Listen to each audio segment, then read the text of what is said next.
pour résoudre les combats, il faut se battre à la vietnamienne. Là, vous voyez, faut pas se battre comme Napoléon III. Vous voyez, on a une défaite et tout s'écroule. Vous voyez, c'est comme les Vietnamiens. On gagne maison par maison, patient par patient. Vous voyez, c'est comme ça qu'il faut se battre. C'est la guérilla qu'il faut faire. Ça, c'est non. Je suis contre ça. D'abord parce que c'est pas vrai. Mais non, c'est pas vrai.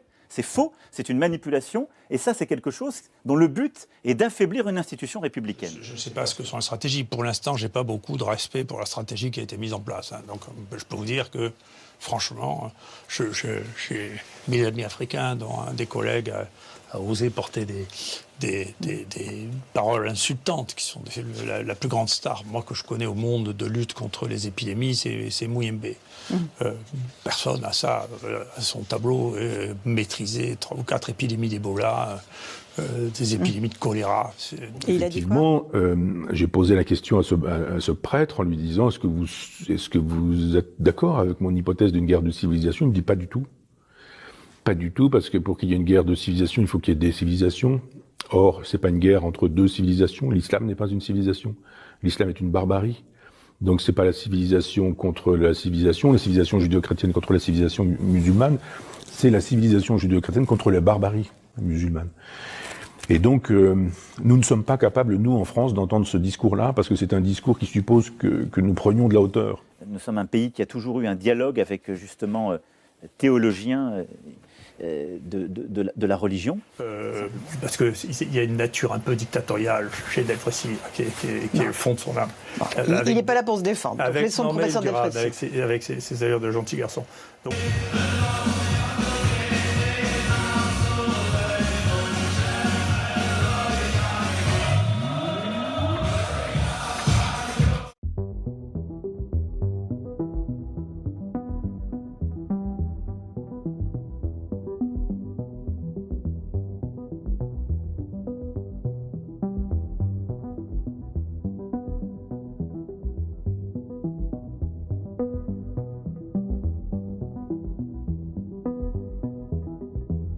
Moi, j'ai tout mon temps.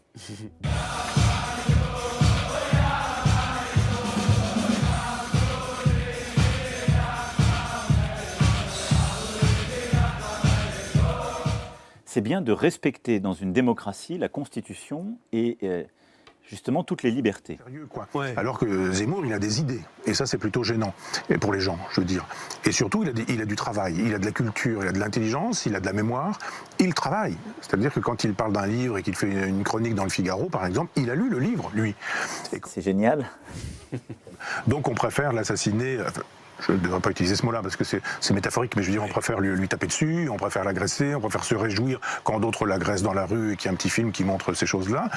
Mais on devrait se réjouir au contraire qu'il existe parce que justement le débat il est là. Socrate disait on ne fait jamais le mal en le sachant. Je pense qu'il était un peu optimiste. Mais en tout cas, pour beaucoup de gens, il n'y a pas de mal à être copain et à manger et à être subventionné et à aller en congrès invité par quelqu'un qui ensuite vend des médicaments pour lequel vous l'avez conseillé, qui d'un ministre, qui d'un conseil scientifique. Et donc, je dis ça parce que beaucoup de gens font énormément de confusion. Le mal, il est en nous. Le mal, il est en nous. C'est pas vrai de dire qu'on le chassera par un coup de baguette ou une action unique ou extrêmement musclée.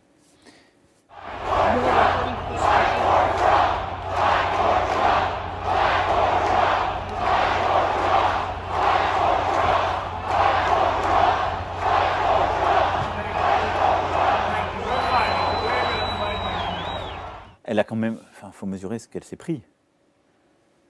C'est la génération qui est née avec le terrorisme des tours, qui s'est pris l'une des plus grandes crises économiques et financières jusqu'à maintenant, en 2007-2008, qui a pris le terrorisme, qui est la génération qui a eu à connaître la conscience du drame climatique et qui maintenant vit à la fois à nouveau le terrorisme qui revient dans notre pays, la plus grande pandémie qu'on ait à vivre depuis ces dernières décennies. Donc il y a quand même de quoi se poser des questions personnelles et géopolitiques. Ce qui sert à quelque chose, c'est arrêter de rêver. On n'est pas dans un monde purement digital. La réalité nous rattrape et la réalité, c'est qu'il faut s'occuper des malades. Ça veut dire qu'on est devenu fou. C'est ça le sujet. En tout cas, pour les Français, le vaccin sera gratuit, remboursé à 100% par la Sécurité sociale. Il ne sera pas gratuit. C'est l'État qui le paye, évidemment. C'est nous, donc. Qu'est-ce que vous racontez? C'est des fantaisies, c'est pas vrai. Un mot malgré cela, l'Union européenne en a acheté des centaines, encore une fois, de doses. La France n'en a pas acheté. Ça, c'est à noter. Elle en a acheté. L'Union européenne. Officiellement, elle n'en a pas acheté. Le budget de l'Union européenne, vous croyez qu'il tombe des nues aussi? Nous, on nous vaccine gratuit. L'Union européenne, elle a l'argent qui tombe du ciel. D'où ça vient, cet argent? D'où vous croyez qu'il vient? Qui sont les plus gros contributeurs à l'Union européenne? Vous fichez de moi, vous faites semblant. Donc ce sont les labos? Non, c'est nous, c'est nos impôts qui ont payé ça. Qui voulez-vous qui paye ça? Enfin, qui c'est qui paye l'Union européenne? C'est nos impôts. Enfin, c'est pareil. Si vous donnez notre argent à quelqu'un pour qu'il le dépense à notre place, c'est la même chose que si vous le dépensiez vous-même.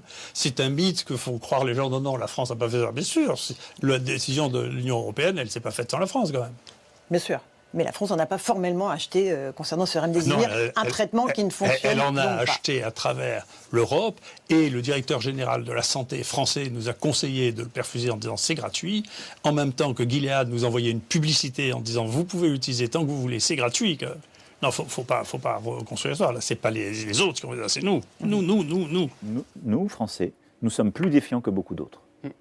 Ça a été montré depuis des décennies par les sociologues, les philosophes, ceux qui sont spécialistes de sciences cognitives, c'est une réalité. Ce qui est plutôt un handicap dans ces moments-là. Et les inutiles, c'est nous, quoi. Alors, elle est très frappée parce qu'elle entend, ensuite on la voit pleurer. Et ce qui est terrible, Laurent Alexandre, c'est qu'elle est probablement de bonne foi quand elle réagit comme ça. Non, mais elle a été manipulée par les auteurs, qui d'ailleurs n'auraient pas dû laisser cette phrase, parce que quand même...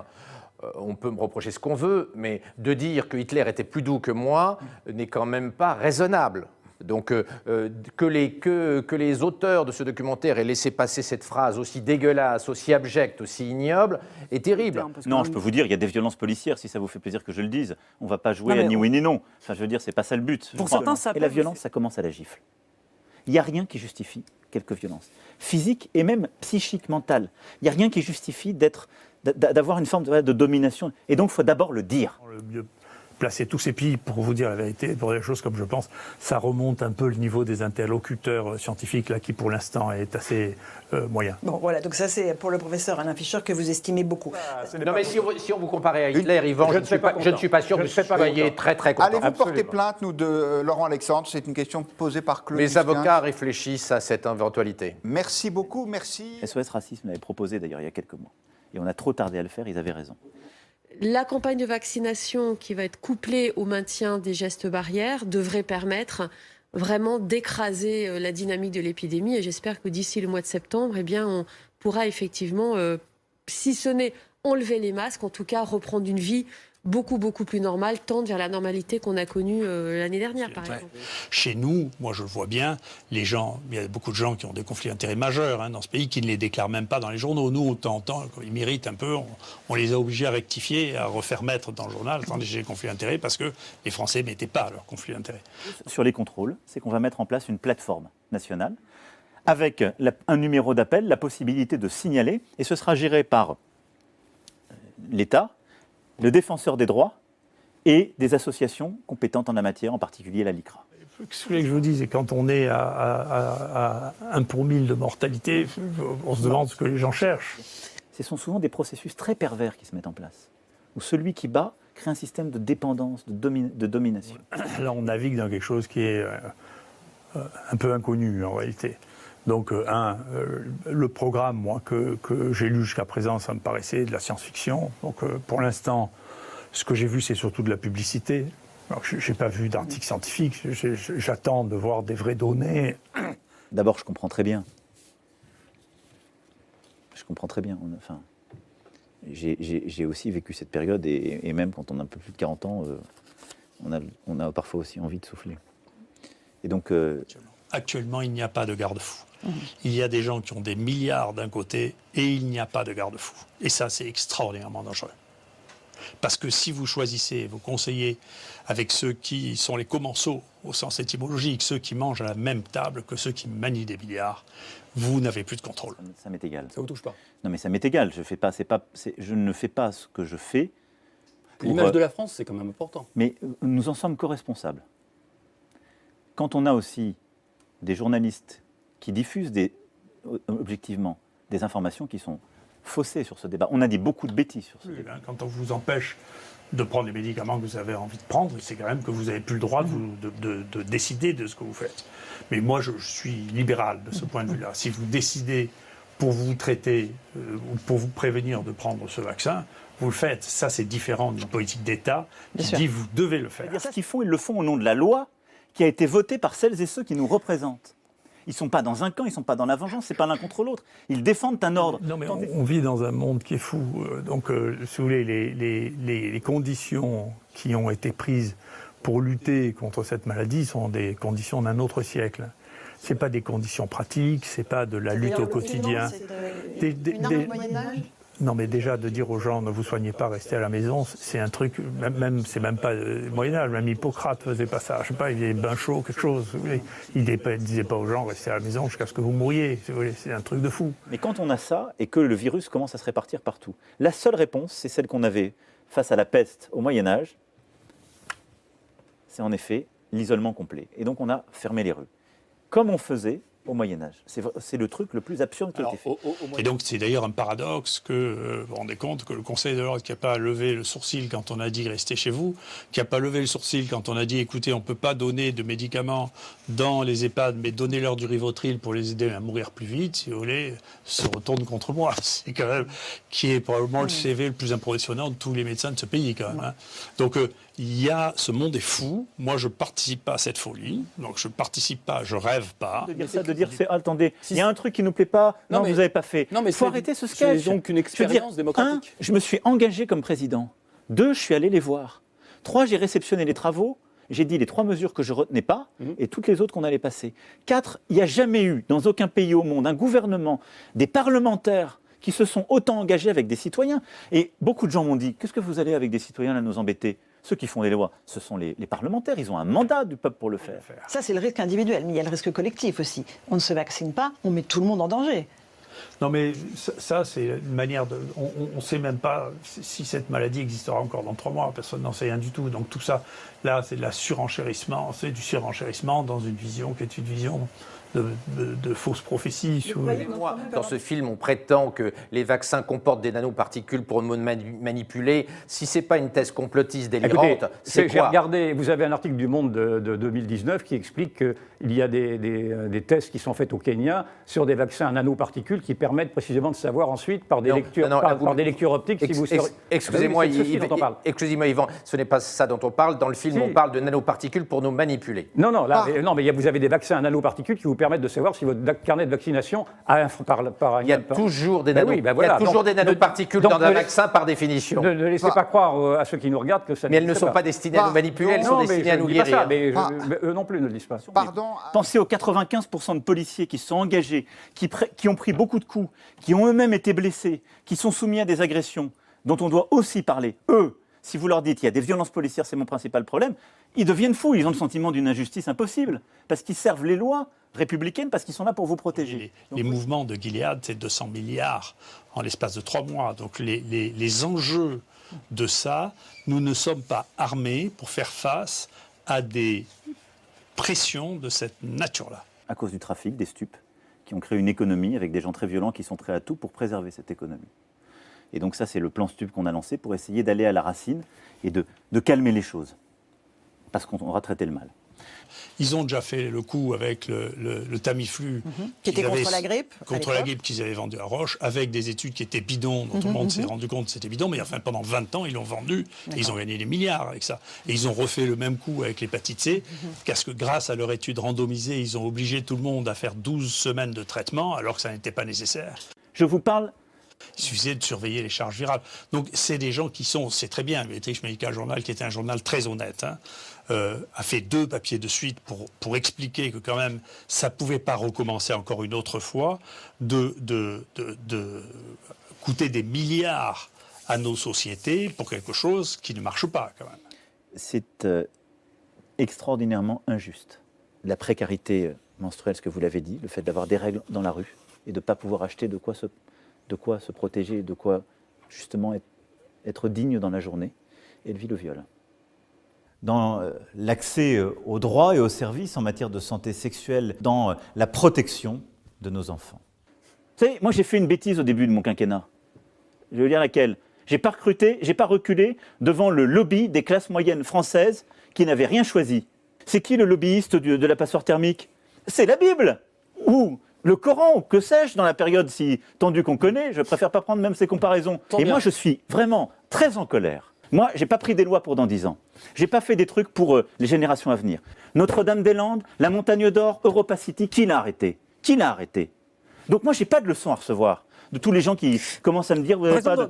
C'est pas des lobbies, ça. Donc juste, la transition écologique, elle est essentielle pour nous tous, pour nos générations. Et on est les premiers à le faire. Même si, malheureusement aussi, il y a des jeunes garçons qui vivent le viol dans la rue. Donc si on doit fermer tout le pays, le ruiner à chaque fois qu'il apparaît un virus, plutôt que de les soigner, on n'a pas fini d'être ennuyé. En attendant la nouvelle baguette magique qui sortira de Gilead ou d'un marchand de vaccins. Et je vous rappelle que votre grand sauveur à Marseille, qu'il développe de nouvelles pédagogies, des nouvelles méthodes pédagogiques de manière à ce qu'on ne laisse personne sur le bord du chemin dans le monde de demain et qu'on permette à tous les gamins, même de milieux modestes, de monter l'ascenseur social et de mieux comprendre le monde complexe dans lequel nous rentrons. Alors, on vit dans un jeu vidéo.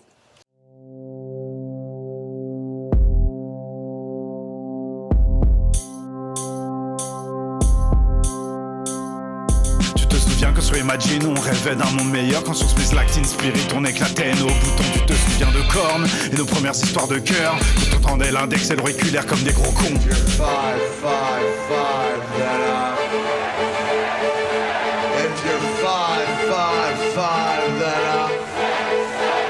Tu te souviens la NBA, tu te souviens l'MC Hammer. Tu voulais jouer au basket, tu voulais devenir champion, puis tu ne voulais plus jouer au foot, tu voulais devenir rappeur. Tu disais je vais niquer le game et m'asseoir sur des millions. Puis de temps sont tombés, on s'est posé des questions, on n'aurait pas dû, non. Maintenant ça nous saute à la gueule, c'est la déconfiture. Il nous coûte cher le rêve, elle broie des vies cette culture. Sans à leur bombe, nos politiques, c'est dans la foi qu'elles nous sommes tous devenus de tristes amerlocs. Culture et terroriste état, pour semer le chaos des pompiers pyromanes pour alimenter la fleur. Sans à leur bombe, nos politiques, c'est dans la foi qu'elles nous sommes tous devenus de tristes amerlocs. Culture et terroriste état, pour semer le chaos des pompiers pyromanes pour alimenter la fleur.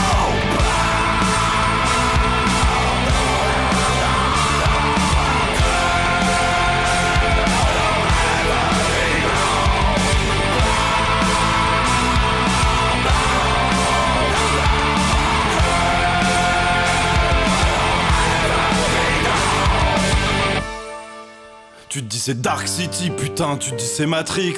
Tu prends ton iPhone Apple, ton Android Google, t'appelles sur Facebook à boycotter Netflix. Mais tout le monde s'en fout, tout le monde se fout de ta gueule. Et les infos défilent, les armes de destruction massive. Démocratie renversée, dictateurs installés pour chercher un barbu. Ça balance des ogives sur des femmes, des enfants, sur des villages entiers. T'en viendrais presque à prier qu'ils fassent tout sauter. Façon Terminator 2, le jugement dernier. Que ça nous pète à la gueule, que ce soit la déconfiture. Il nous coûte cher le rêve, elle broie des fesses cette culture. Face à leur bombe, nos politiques, c'est dans la foi qu'elles nous sommes tous devenus de tristes amerlocs. Culture et terroriste état, pour semer le chaos des pompiers pyromanes pour alimenter la fleur. Face à leur bombe, nos politiques, c'est dans la foi qu'elles nous sommes tous devenus de tristes amerlocs. Culture et terroriste état, pour semer le chaos des pompiers pyromanes pour alimenter la fleur.